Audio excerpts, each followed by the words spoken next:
Hello everyone, नमस्ते अनि स्वागत छ हजुरहरूलाई हिमालय किचनमा।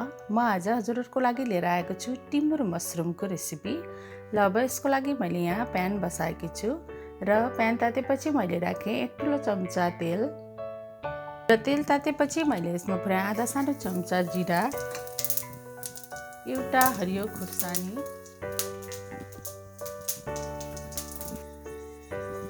ल अब मैले यसमा राखेँ एउटा मिडियम साइजको प्याज,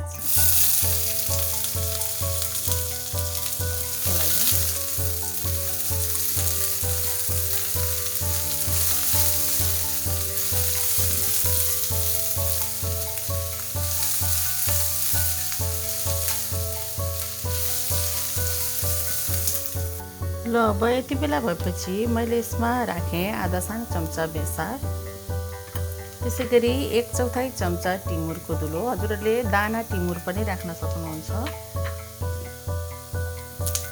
चलाइदिउँ।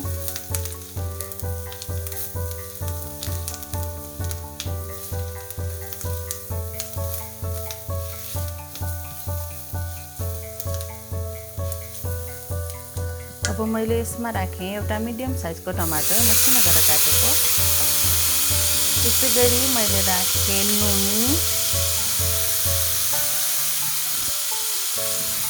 मिक्स गरिदिउँ।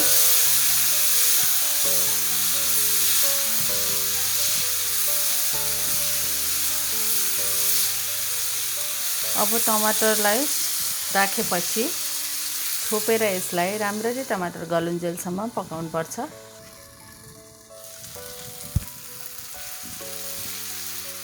र टमाटर अब गलिसकेको छ।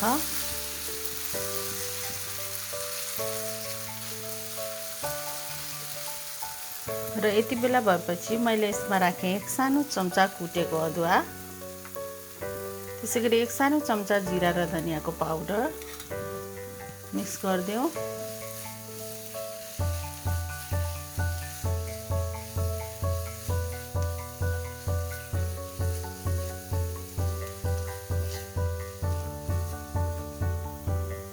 र अब मैले यसमा राखेँ 200 ग्राम मसरुम,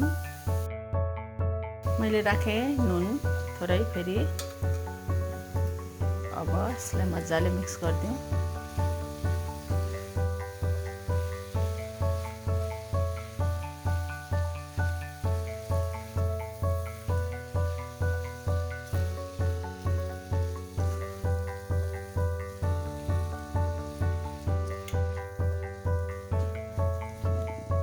र मैले राखेँ 1 सानो चम्चा काश्मिरी रातो खुर्सानीको धुलो। अब यसलाई मजाले मिक्स गरिदिउँ।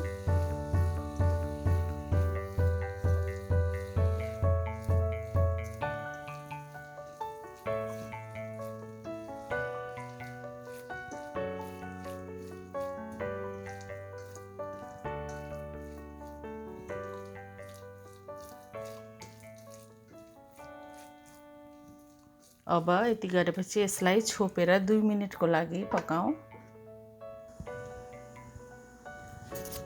र छोपेर पकाएको 2 मिनेटपछि मसरुम यस्तो भएको छ। यसबाट हल्का पानी पनि आएको छ। अब मैले यसमा राखेँ केही हरियो धनियाँको पत्ताहरू। अब यसलाई चलाउँदै अरू 2-3 मिनेट यतिकै नछोपिकन पकाउनु पर्छ। ल अब हाम्रो चाहिँ टिमुर मसरुम अब खानको लागि रेडी भएको छ। र यसमा मैले राखेँ अलिकति बाँकी रहेको हरियो धनियाँ पत्ता, मिक्स गरिदिउँ।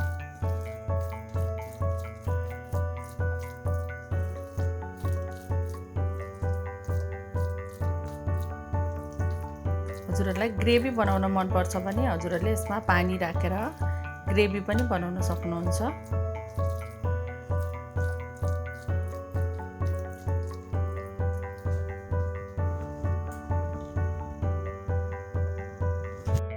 रेडी भएको छ। हजुरहरू पनि यसै गरी बनाएर अवश्य पनि इन्जोय गर्नुहोला।